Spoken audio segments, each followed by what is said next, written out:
Oi, pessoal, tudo bem? Nessa aula a gente vai falar sobre poliedros convexos. Então, os poliedros são como os polígonos, né? Só que agora em três dimensões, tá? O poliedro ele tem comprimento, ele tem altura, ele tem largura, né? Ele tem três dimensões. A gente vai definir um poliedro da seguinte forma, né? Existem várias maneiras de se definir. Eu vou pegar aqui uma definição, né, mais simplificada, que diz que um poliedro ele é um sólido determinado por uma quantidade finita de faces, todas essas faces poligonais, no qual acontece o seguinte: cada aresta é comum a exatamente duas faces, e duas faces distintas não estão contidas no mesmo plano. Então, de repente, se você pesquisar por aí, você pode encontrar outras definições de poliedro, algumas mais simples do que essa, outras mais abrangentes. Eu resolvi pegar uma definição aqui que está ali no meio termo, né? Não é nem das mais complexas e nem das mais simples. Bom, a gente precisa saber identificar num poliedro três elementos. A gente precisa saber identificar quem é a face, quem é a aresta e quem é vértice. Então, face são os polígonos, tá? Os polígonos da superfície do poliedro a gente chama de face. As arestas são essas linhas, né? Essas linhas que seriam os lados dos polígonos das faces. E esses pontinhos são os vértices, certinho? Então, sempre que a gente sempre acaba representando, né, o número de vértices do poliedro por V, o número de faces por F e o número de arestas por A. Bom, a gente pode também representar, né, representar o número de faces de cada gênero, né? O que significa esse negócio de gênero, né? Como assim gênero de polígono, né? Gênero de polígono é simplesmente o número de lados ou o número de vértices desse polígono. Por exemplo, um triângulo é um polígono de gênero 3, um quadrilátero é um polígono de gênero 4, um pentágono é um polígono de gênero 5 e assim por diante.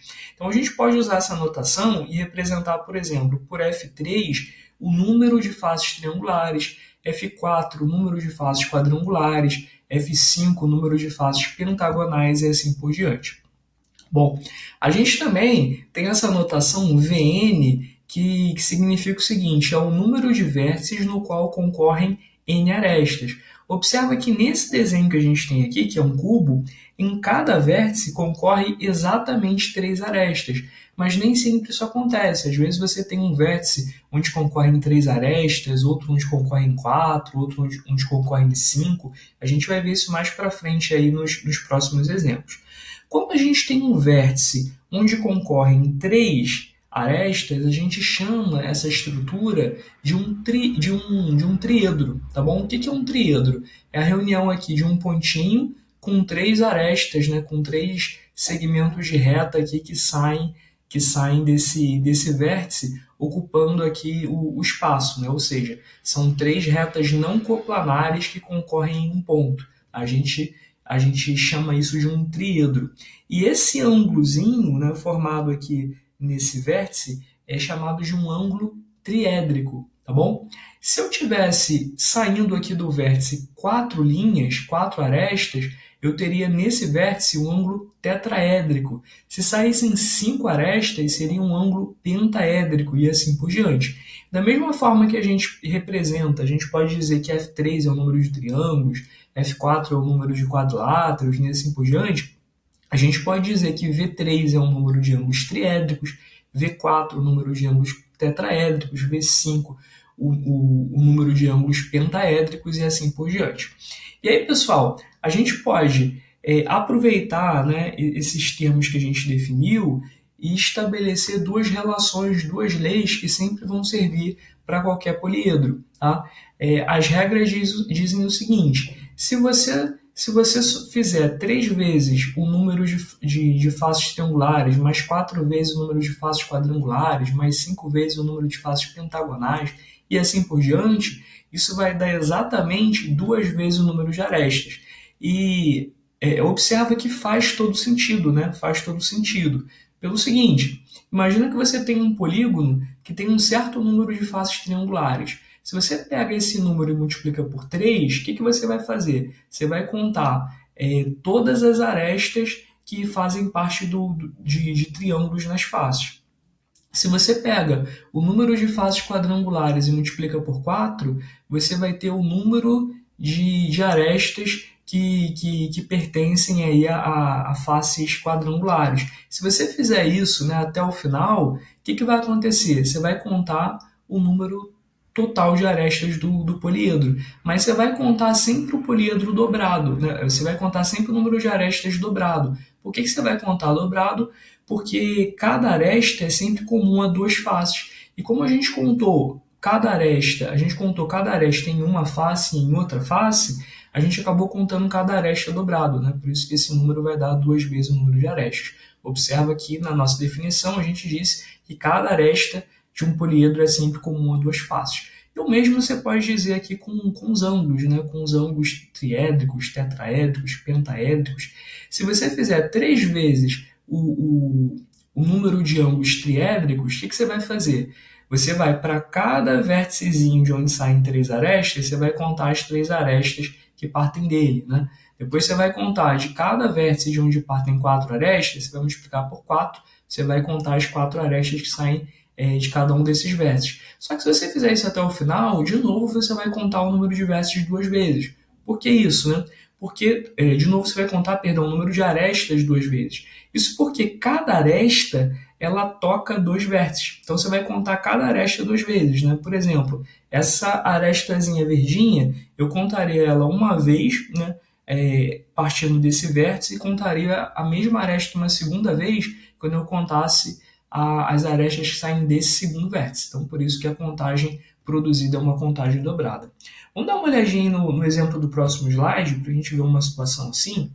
A gente tem aqui nessa figura um poliedro, tá? Um poliedro bem esquisitinho, que ele possui 7 faces, tá bom? Então, o número de faces f é igual a 7. Observa que dessas 7 faces, 5 são triangulares, né? Consegue perceber? São 3 triangulares aqui na parte da frente e mais 2 triangulares lá no fundo. São 5 faces triangulares. Tem uma face quadrangular, é aquela face lá do fundo, né? Essa daqui. E existe também uma face pentagonal, que é essa face da base, né? A face de apoio do poliedro. Então, F3 é igual a 5, F4 é igual a 1 e F5 é igual a 1 também. Imagina que você resolva contar, você não tem essa figura e você resolva contar o número de arestas. Você vai pensar assim, poxa, são 5 faces triangulares, né? Cada face dessa triangular tem 3 arestas, então eu vou fazer 5 vezes 3 para somar o número de arestas. 5 vezes 3, 15. Né? Só que eu ainda tenho que contar mais 4 arestas na face quadrangular, né? Então 15 com mais 4, 19. E eu ainda preciso contar mais as 5 arestas da face pentagonal. Então 19 com 5, 24. Observa que se a gente fizer a conta desse jeito, né, que é o que está aparecendo aqui nessa primeira linha, ó, foi essa conta 3 vezes 5, mais 4 vezes 1, mais 5 vezes 1. Se a gente fizer essa conta, a gente vai encontrar 24. 24 é o número de arestas dessa figura? Confere aí, você vai ver que não, né? O número de arestas dessa figura é 12.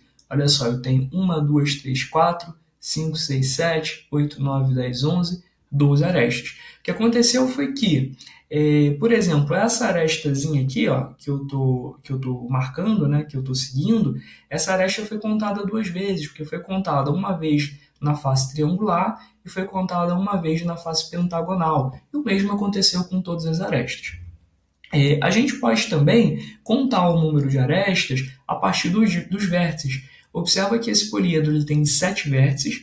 Desses 7 vértices, 4 formam ângulos triédricos e 3 formam ângulos tetraédricos. Observa que os ângulos triédricos são esses que estão marcados aqui de cinza, né? Esse e esse. De cada um desses 4 vértices, partem exatamente 3 arestas.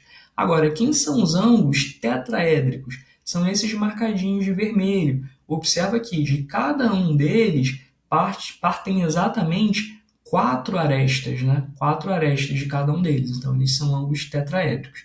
Então, V3 é igual a 4, V4 é igual a 3.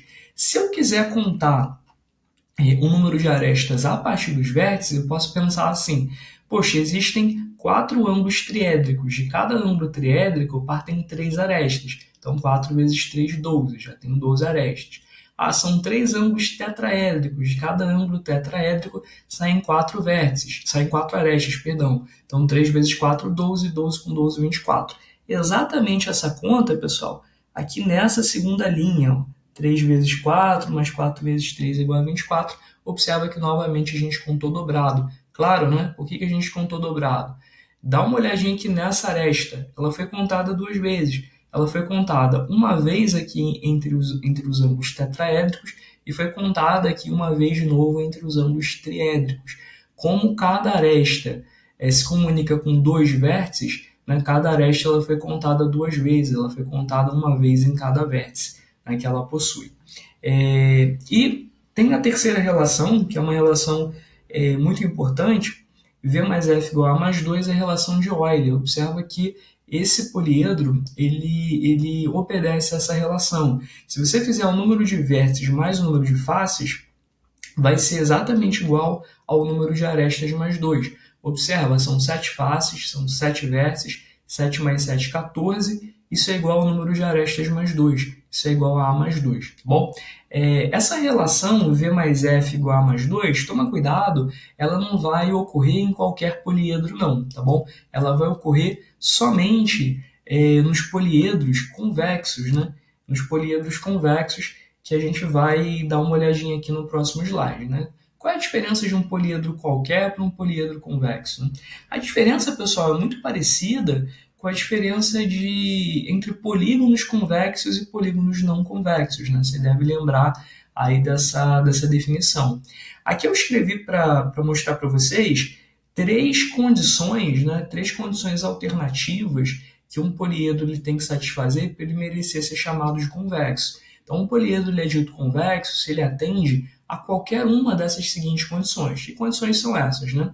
Se A e B são pontos internos ao sólido, então o segmento AB está contido no sólido. Tá? Se para qualquer par AB de pontos internos ao sólido, o segmento AB sempre estiver contido no sólido, a gente diz que esse sólido é um sólido convexo, né? Que é a mesma definição que a gente usa para polígono, né? A gente só troca aqui sólido para figura plana, né? É a única diferença. Ou então, uma outra maneira de enxergar: toda reta não contida em nenhuma das faces intersecta a superfície do sólido em no máximo 2 pontos. Essa é a condição que eu gosto mais, né? Minha condição preferida aqui de teste, tá? Que é a que tem aqui na figura. Observa que no poliedro convexo, qualquer reta corta a figura somente em 2 pontos, né? O ponto, no caso aqui, o ponto P e o ponto Q. O ponto que entrou e o ponto que saiu. Já no poliedro não convexo, uma reta, você pode desenhar uma reta que corte a figura em mais do que 2 pontos. É o caso dessa reta que está cortando a figura em 4 pontinhos, nos pontos A, B, C e D. Então, existe uma reta que corta o sólido em mais do que 2 pontos, esse sólido é não convexo, claro, né? Desde que a reta não esteja contida em nenhuma das faces.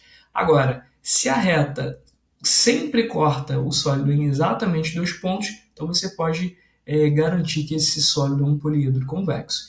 E a terceira condição, que é equivalente às outras, o poliedro fica inteiramente em um dos semi-espaços definido por um plano que contém uma das faces. Dizendo de outra forma, se você pega uma face e prolonga, né, e pensa nela como um plano, se o poliedro for convexo, esse plano ele nunca vai cortar o sólido, ele nunca vai dividir o sólido.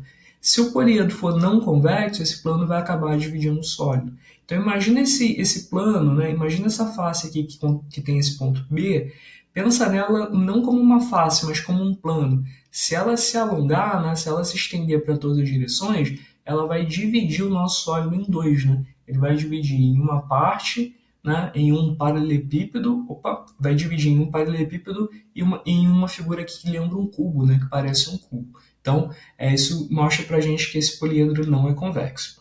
E pessoal, como eu já tinha adiantado, né, no slide anterior, em todo poliedro convexo vale essa relação V mais F igual a mais 2, que chama relação de Euler, tá bom? Na verdade, essa fórmula ela vale não só para os poliedros convexos, mas vale para uma classe maior de poliedros, que é chamado de poliedros eulerianos, tá bom? Mas vocês não precisam se incomodar com isso. Vamos lá, próximo slide. Quando a gente trabalha com poliedros convexos, a gente faz vários cálculos, né, em cima deles. Por exemplo, a gente calcula o número de diagonais, a gente calcula a soma dos ângulos internos, do mesmo jeito que a gente já fazia lá quando a gente trabalhava com, com polígonos convexos na geometria plana, né? A primeira coisa que você faz com um polígono convexo, calcular o número de diagonais, soma dos ângulos internos, soma dos ângulos externos, né? Mesma coisa aqui com os poliedros.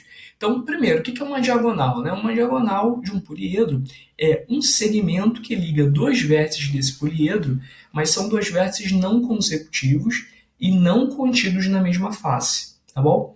O que quer dizer isso, né? Se eu ligar dois vértices consecutivos, eu não tenho uma diagonal, eu tenho uma aresta. E se eu ligar dois vértices na mesma face, eu tenho uma diagonal de face, tá bom? Não é uma diagonal do poliedro. Para ser diagonal do poliedro, não pode ser nem aresta e nem pode ser diagonal de uma face, tá certo? E aí, para a gente calcular o número de diagonais do poliedro, tem essa formulazinha.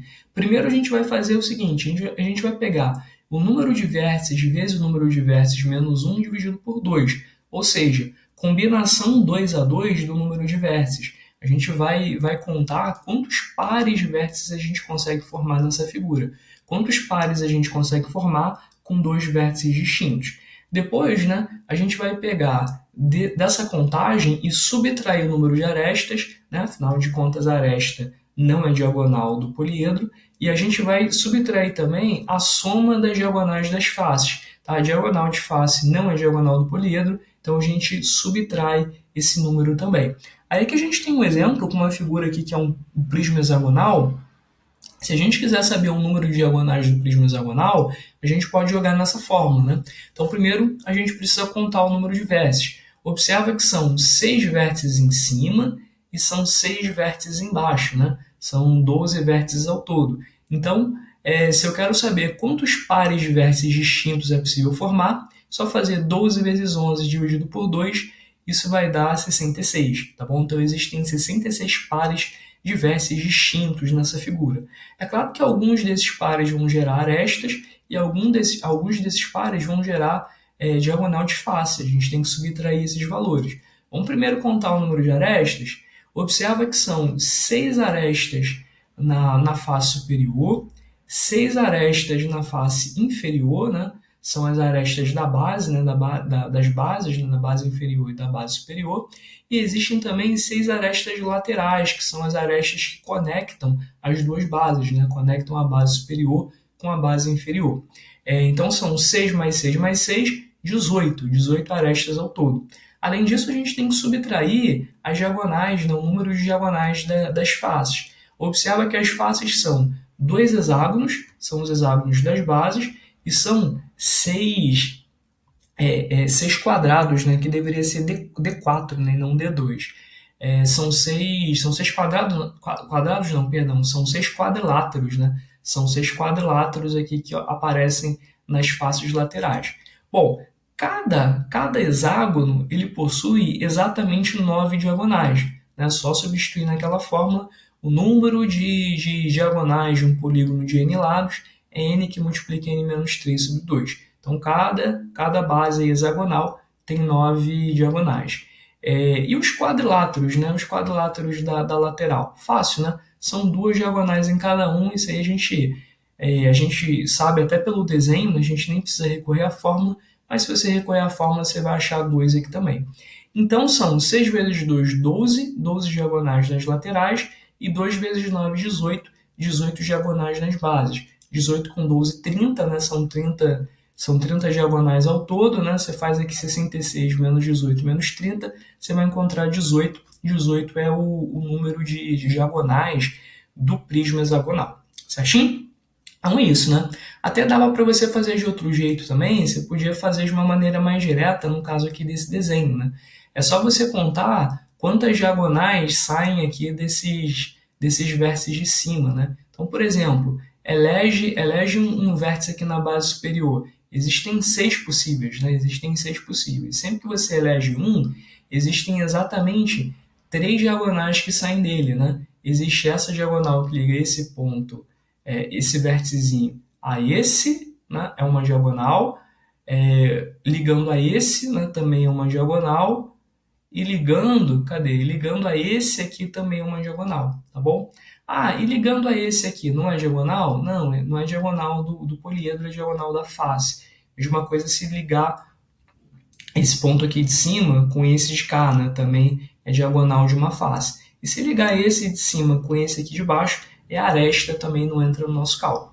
Então observa que você pode escolher um vértice na base superior de 6 modos. Escolhido esse vértice, você pode escolher um vértice na base inferior que forma uma diagonal com ele de 3 modos. 6 vezes 3, 18, aí pelo princípio multiplicativo a gente tem o mesmo resultado também. Tá bom? Então, nessa figura, você podia até ter feito mais rápido, recorrendo ao princípio multiplicativo, mas, de forma geral, a gente vai recorrer a essa formulazinha aqui do cálculo de diagonais.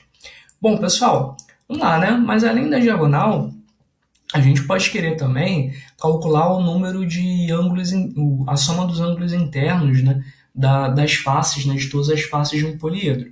Tem uma formulazinha aqui muito boa e muito simples de usar, é simplesmente fazer V menos 2 vezes 360. Então, o número de vértices do poliedro menos 2 vezes 360. Sempre vai funcionar, pessoal. E aqui eu tenho um exemplinho, né, com 3 figuras diferentes, só para mostrar que não depende do desenho da figura, né, depende só do número de vértices do poliedro convexo. Então, eu tenho 3 situações, né?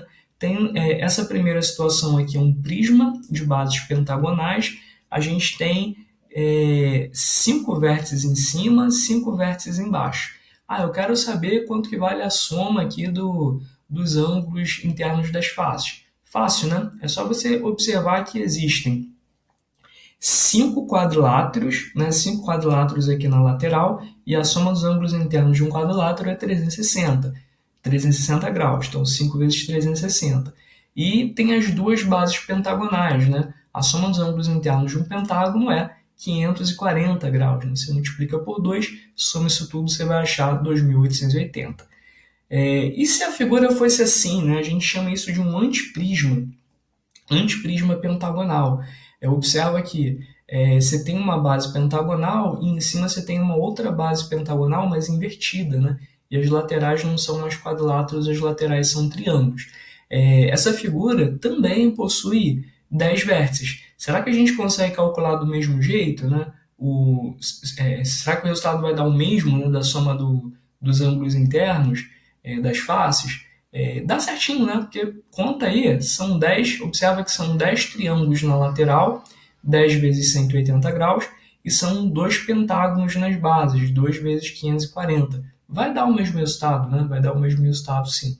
E se a gente tivesse, por exemplo, uma pirâmide, né? Uma pirâmide de base eneagonal, né? Você teria um polígono de 9 vértices aqui na base e mais um vérticezinho aqui em cima, totalizando 10 vértices. Será que essa figura também, né, vai ter como soma dos ângulos aí das faces 2.880, né? Também, né? Também. É só você fazer 9 vezes a área do triângulo, a área de 9, desculpa, a área não, né? Só você fazer a soma dos ângulos internos de 9 triângulos, mais, né, a soma dos ângulos internos aqui do eneágono, né? Observa que 9 menos 2 dá 7, 7 mais 9 deu 16, né? 16 vezes 180 é a mesma coisa que 8 vezes 360, que é o que você encontraria se você tivesse simplesmente substituído nessa fórmula, né? 10 menos 2, 8, 8 vezes 360, 2.860. Certinho, pessoal? Então essa fórmula aqui ela é bem simples, né? Se você conseguir memorizar, né? Se você lembrar dela, é muito fácil, muito simples de resolver esses problemas recorrendo a essa fórmula, mas também se você não lembrar e você tiver a figura, tiver o desenho, não é difícil aí você recorrer aos seus conhecimentos de geometria plana e ir somando, né? E somando os ângulos aí dos polígonos e chegar ao resultado correto também. Essa primeira fórmula, ela só é interessante, né, se por acaso você não tiver a figura, né? Então, de repente, ele pode dizer assim, qual é a soma dos ângulos internos de um pentágono, de um poliedro de 10 vértices? Ih, ferrou, né? Não lembro da fórmula. O que eu vou fazer, né? Bom, se você não lembra da fórmula e ele te deu um número par, você pode criar um prisma, né? Cria um prisma, desenha, imagina um prisma com aquele número de vértices, calcula aqui do jeito que você sabe, você vai encontrar a forma, você vai encontrar o mesmo resultado. Ou então, né, o número de versos que ele deu é um número ímpar. Né? Ih, caramba, e agora? Como é que eu vou fazer? Com um número ímpar eu não consigo criar prisma, né?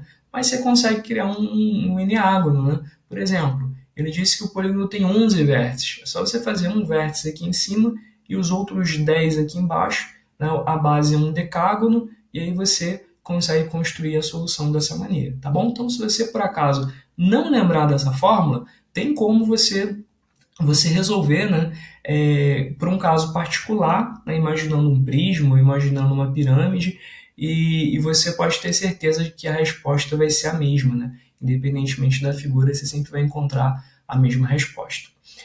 Pessoal, vamos lá, o que mais que a gente tem aí para ver? A gente tem que ver também os poliedros de Platão, os poliedros regulares. Vamos lá. Um poliedro, ele é dito um poliedro de Platão se ele atende às seguintes condições. Então, primeiro, ele tem que ser um poliedro convexo, né? Então vale a relação de Euler, V mais F igual a mais 2, né? E aquelas fórmulas que a gente tinha visto antes. Além disso, as suas faces precisam ser polígonos de mesmo gênero, quer dizer, ou todas as faces são triangulares, ou todas são quadrangulares, ou todas são pentagonais, alguma coisa assim. E de cada vértice, em cada vértice precisa concorrer o mesmo número de arestas. Então, ou todos os ângulos são triédricos, ou todos são tetraédricos, ou todos são pentaédricos, e assim por diante. Um poliedro é dito regular se atende às seguintes condições. Bom, ele é dito regular se ele é um poliedro de Platão, né, se ele atende a essas três condições aqui de cima, e além disso, se as suas faces são polígonos regulares. Então, o poliedro de Platão, ele não precisa que ele precisa que os polígonos das faces sejam polígonos de mesmo gênero, mas não precisa que sejam polígonos regulares, né? E aí, se os polígonos eles forem irregulares, aí sim você chama esse poliedro de poliedro regular. Pessoal, eu estou comentando aqui essa diferença entre sólido de Platão e sólido entre poliedro de Platão e poliedro regular, mas na verdade isso é uma coisa que só existe em livros brasileiros, né? Você pega aí livros estrangeiros, você pega livros mais avançados, né, de ensino superior, não existe distinção entre sólidos de Platão e sólidos regulares, tá bom? Na verdade, tanto uns quanto outros têm que ter os polígonos regulares, né, nas faces. Então é uma nomenclatura, né? Essa diferenciação entre poliedro de Platão e poliedro regular, você vai usar na sua prova, porque os livros de ensino médio no Brasil eles fazem essa distinção, mas na verdade no resto do mundo, né, e no ensino superior não se faz essa distinção. Então é mais um problema aí de nomenclatura, né, que a gente vem vendo aí, isso acontece bastante na geometria. Pessoal, no próximo slide a gente vai ver que existem apenas 5 poliedros de Platão, ou 5 poliedros regulares, né? Existem apenas 5 poliedros regulares, e são esses 5 que estão aparecendo aqui na figura, né? Eles recebem esse nome de poliedro de Platão, porque o filósofo Platão ele se referiu a essas figuras, né, em um de seus diálogos, né, em um de seus textos filosóficos. Então ele disse, né, que defendendo a teoria lá dos 4 elementos, né, que qualquer matéria é formada de terra, ar, água e fogo, né, e ele comparou esses 4 elementos, ele comparou aos poliedros, né, aos poliedros regulares, aos poliedros de Platão. Aí, se eu não me engano, parece que o tetraedro representa o fogo, o hexaedro representa a terra, o octaedro acho que representa o ar, e eu acho que o icosaedro representa a água, né? E aí o dodecaedro ficou faltando, né? E aí o Platão diz que o dodecaedro é a forma do universo. O universo tem o formato de um dodecaedro. Bom, não sei de onde ele tirou isso, né? Mas é até bonito de imaginar, né? Chega a ser poético, né? Bom, enfim. Pessoal, o que a gente sabe aí sobre esses poliedros regulares, né? A gente sabe o número de faces deles, né? É muito fácil de descobrir. O próprio prefixo ele já entrega tetraedro, 4 faces, hexaedro, 6 faces. Octaedro, 8 faces. Dodecaedro, é que nem um dodecágono, né? Dodecágono, 12 lados. Dodecaedro, 12 faces. Icosaedro, 20 faces, né? Como o icoságono tem 20 lados. E, pessoal, usando, né, aquelas relações que a gente já viu no início da aula, aquelas 3 relações, da relação de Euler mais as outras duas, a gente consegue descobrir, a gente consegue completar aqui a nossa tabelinha. Mas se você tiver, né, com preguiça, né, tiver de usar essas fórmulas, se você quiser um jeito mais fácil de memorizar, é só você observar que o número de faces e o número de vértices eles vão se alternando, olha só. Aqui eu tenho 6 e 8, aqui eu tenho 8 e 6.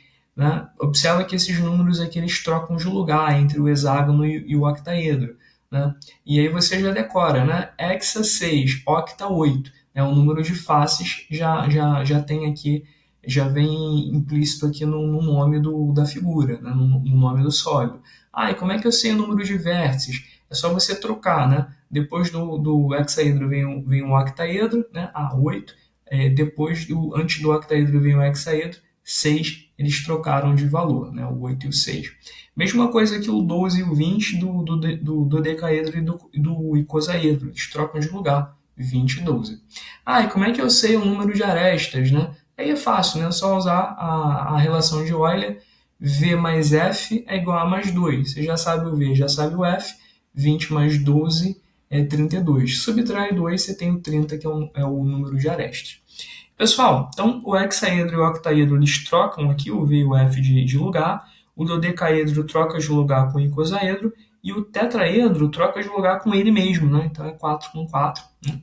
É fácil aí de guardar.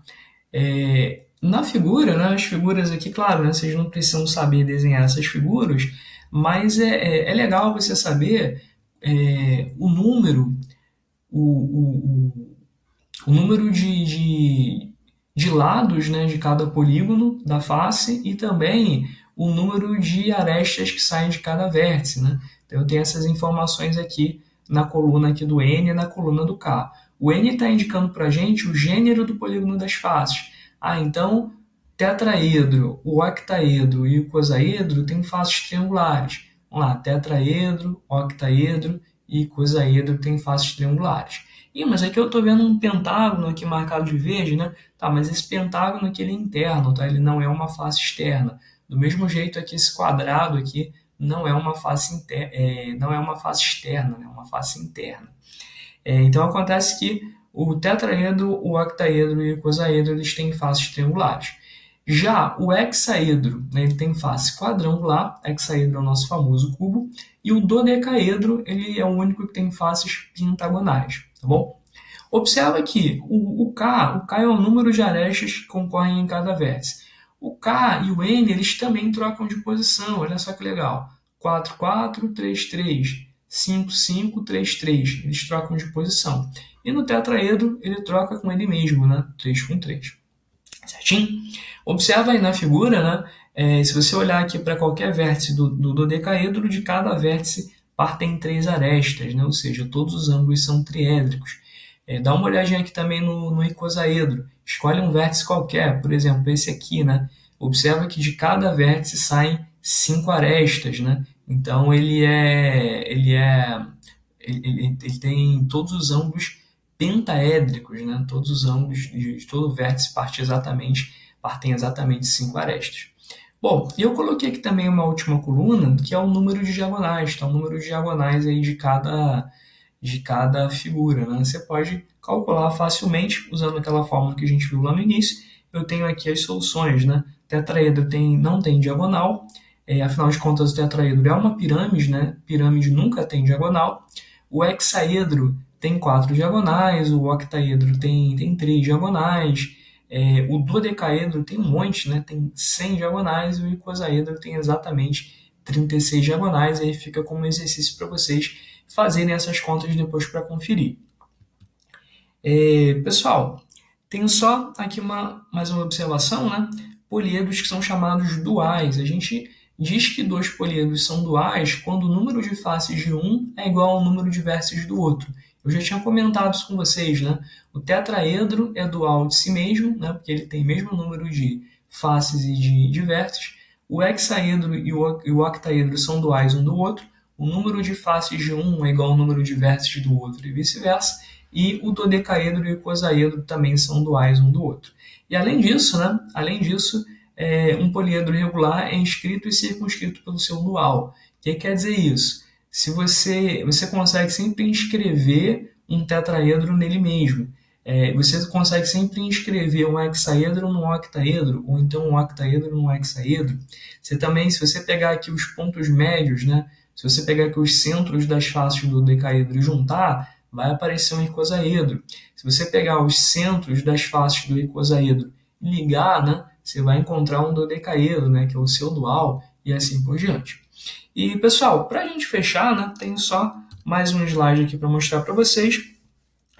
Só mais uma curiosidade, né? Eu lembro que uma vez eu dei essa aula, eu comentei os cinco sólidos regulares, chamados também de cinco sólidos de Platão, e alguém me falou, né? Falou, mas tem os sólidos de Arquimedes, tem os sólidos truncados, né? E eu falei, não, mas calma, não, é verdade, existem esses sólidos, mas não precisa se preocupar, né? Realmente, vocês não precisam se preocupar com isso, não faz parte aí do edital de vocês. Mas, a título de curiosidade, é interessante ver, né? Esses sólidos chamados sólidos de Arquimedes ou sólidos truncados, eles são construídos a partir de poliedros regulares. Então, por exemplo, a partir do icosaedro, você consegue formar aqui o icosaedro truncado. A regra é a seguinte, você vai pegar cada vérticezinho e substituir esse vértice por um pentágono, como está indicando aqui a figura. E aí o que vai acontecer, né? Esses triângulos, como você vai tirar um pentágono aqui, um pentágono aqui, um pentágono aqui, esse triângulo